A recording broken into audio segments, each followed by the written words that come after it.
propias declaraciones de Donald Trump. Además es algo que deja de lado el hecho de que no es tan sencillo. La propia reunión del viernes dejó ver el escepticismo de las empresas petroleras que comprenden, para empezar, que esta es una industria de largo plazo y que por lo tanto requiere certeza para cualquier tipo de inversiones que se fueran a realizar. En ese sentido, pues la única certeza es no solamente la fuerza de Estados Unidos, sino, hay que decirlo, la duración que pudiera tener Donald Trump al frente de la Casa Blanca. Las empresas requerirían una serie de modificaciones institucionales, legales, incluso en el plano constitucional de Venezuela, para poder tener en el mediano plazo al menos, cierta certeza. Más allá está la condición material de la propia industria petrolera, que en los últimos años ha sufrido un claro deterioro. No olvidemos que Venezuela llegó a producir más de 3 millones de barriles diarios de petróleo crudo. En la actualidad la producción se ha reducido en torno a los 900,000 barriles, quizás un millón de barriles diarios. Es también una industria que está en un estado material pues muy complicado, ¿no? Con problemas de corrosión, de abandono, de incapacidad de infraestructura, en fin. Y tenemos como último elemento que el petróleo de Venezuela es un petróleo extrapesado, es un petróleo que incluso en la región más importante, lo que conocemos como el delta del río Orinoco, para ser extraído necesita de un proceso desarrollado por los propios venezolanos que se denomina orimbulsión. Y este crudo, por lo tanto, tiene un enorme costo de extracción, de manera que si no existen las condiciones adecuadas, incluso a precios muy bajos, esta parte del delta del Orinoco ni siquiera se considera como reserva, y por eso, con precios muy bajos, Arabia Saudita tiene más reservas que Venezuela, porque creo que también vale la pena recordarle a nuestro auditorio que las reservas en términos petroleros no son una cantidad estrictamente física, es decir, no es un volumen como tal, sino es la cantidad de petróleo que es rentable extraer con los precios actuales y la tecnología conocida. De manera que un precio muy bajo hace que las reservas del río Orinoco no sean consideradas como tales. Por lo demás, me parece que no es tan sencillo como piensa el propio Donald Trump, porque tenemos una población que respalda a la actual presidenta, al presidente que está detenido, y es difícil que pueda garantizar unilateralmente el control absoluto de la industria petrolera. Ahora, Fluvio, geopolíticamente, por el panorama que nos acabas de compartir esta mañana sobre la situación real que impera en la industria venezolana del crudo, ¿esto va a cambiar la realidad en el mercado petrolero? Porque hemos visto una tensa calma en la cotización de los precios del crudo. Sin embargo, pues ahí está China, ahí está Rusia, ahí está Cuba, que eran países que recibían hasta ahora, porque esa es la advertencia de Donald Trump, el crudo venezolano. ¿Qué va a pasar con la industria a nivel internacional y geopolíticamente? ¿Cómo se acomodan estas negociaciones bilaterales que mantenía Venezuela con estos países?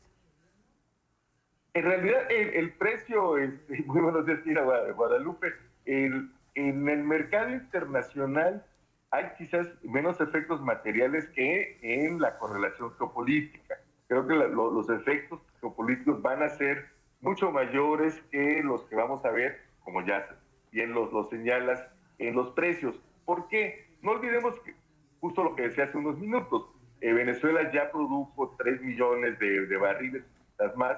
Sin embargo, no fue el factor fundamental de determinación de los precios Venezuela como tal, lo era más la actuación conjunta de la OPEP o al interior de la OPEP misma las posiciones de Arabia Saudita. El petróleo venezolano sí es importante, es mucho más importante en ese sentido para la industria de la refinación en Estados Unidos, porque no olvidemos, en 1973, a raíz del embargo petrolero debido al apoyo que dio Estados Unidos a Israel en una de las tantas agresiones que Israel ha realizado contra el pueblo palestino, el precio del crudo se cuadruplicó en menos de un mes, y una de las respuestas de Estados Unidos fue reconvertir sus refinerías para que procesaran crudo más pesado, pensando en reducir su dependencia frente al Medio Oriente y aprovisionarse con México, Canadá y Venezuela. Entonces,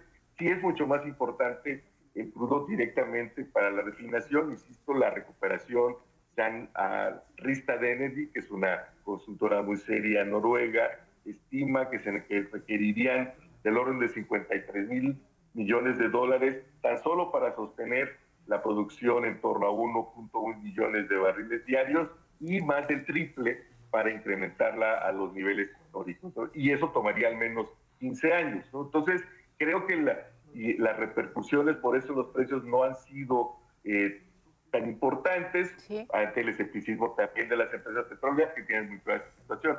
Geopolíticamente, por supuesto que ahí tenemos serias repercusiones. Rusia es el tercer productor de crudo del mundo y es además un gran exportador, no requiere crudo. De hecho, Rusia aprovisionaba también parte del crudo que requería Cuba. China, que también es un productor importante, pero por el crecimiento y por el tamaño que ya tiene su economía, sí requiere, es hoy por hoy el principal importador de petróleo crudo del mundo, a pesar de ser el cuarto quinto productor del mismo. Entonces, el punto fundamental de tensión va a ser, una vez más, con China, porque China importaba casi 800,000 barriles diarios del petróleo venezolano, que es el que podría tener algunas restricciones dada la actitud del gobierno de los Estados Unidos. Entonces, me parece que esa parte va a ser importante. Y por supuesto,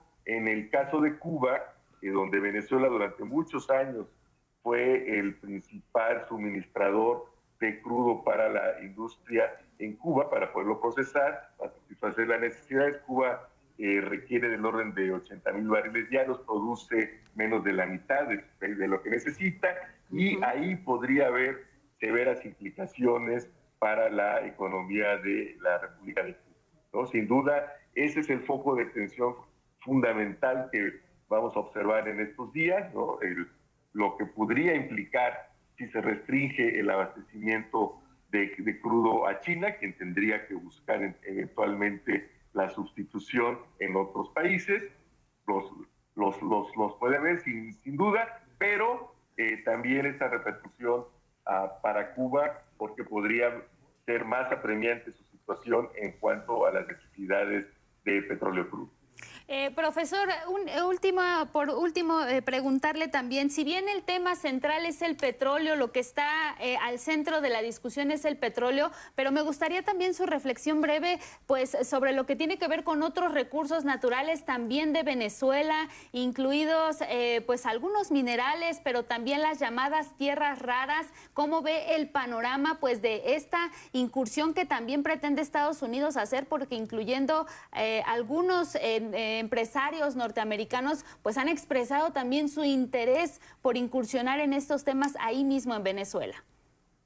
Bueno, estamos justamente en otro punto que sin duda se agregará a las tensiones con China, en buena medida, y no olvidemos que antes de su captura, de su secuestro, el propio presidente Nicolás Maduro había recibido al embajador de la República Popular de China, porque esas llamadas tierras raras, que en realidad son una cierta variedad de metales, que son muy útiles en el proceso de transición energética.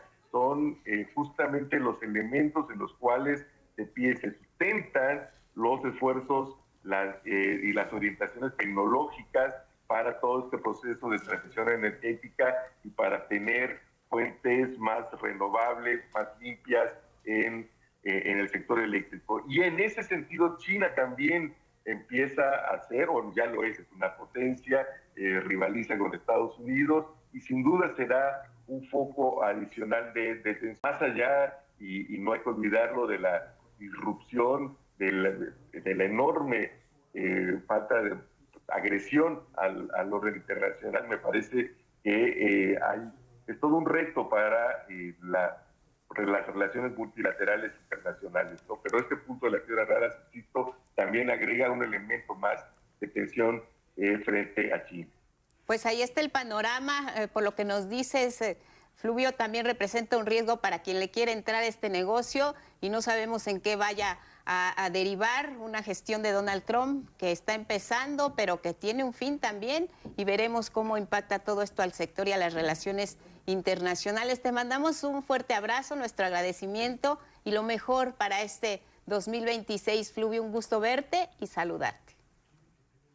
Igualmente, Guadalupe, saludos a Angélica, a todo el público, y pues aquí estamos, feliz año para todos, a pesar de todo. Exactamente, gracias. A pesar de los pesares. Gracias, Fluvio, analista, ex consejero profesional de Pemex, también al interior del CIDE con una labor muy importante. Buenos días, Fluvio, gracias. De nada, muy buenos días. Seguimos con más.